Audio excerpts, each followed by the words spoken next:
believe I can fly.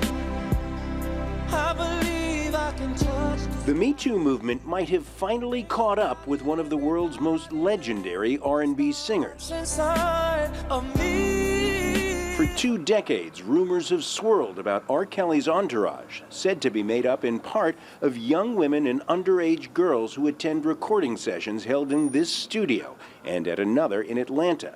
Now, prosecutors in both cities are asking for help. The recent allegations against entertainer R. Kelly and the recent Lifetime documentary series are deeply, deeply disturbing. Cook County prosecutor Kim Fox says she's been in contact with the Chicago Police Department and families who say Kelly abused their girls. But she says she needs the victims to help pursue charges against the 52-year-old singer. That enough was enough. Please come forward. There's nothing that can be done to investigate these allegations without the cooperation of both victims and witnesses. We cannot seek justice without you. The probes were spurred by a series of allegations compiled in a documentary called Surviving R. Kelly, broadcast in the U.S. last week.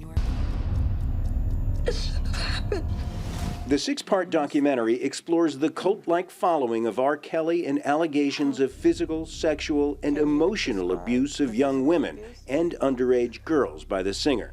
In 1994, his illegal marriage to then 15-year-old singer Aaliyah was annulled.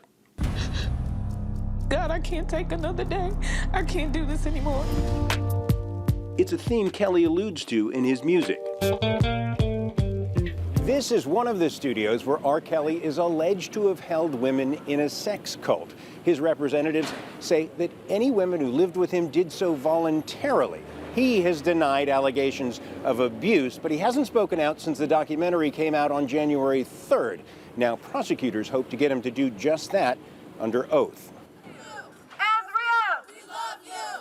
Protesters with a group called Mute R. Kelly gathered outside Kelly's Chicago studio on Wednesday. We are disgusted. As a black woman, I will fight for these girls until they return to their parents. Some observers say there are reasons allegations that go back decades have drawn little scrutiny until now. Because no one cares what happens to young black girls. There's certainly some responsibility. I mean, his fan base is primarily, not exclusively, black folks. And so if we weren't okay with it, then he would have disappeared from the face of the earth a long time ago. Saying damn to myself. Whether R. Kelly is held responsible depends on whether the alleged victims prosecutors are seeking respond to their calls and what they have to say. John Hendren, Al Jazeera, Chicago.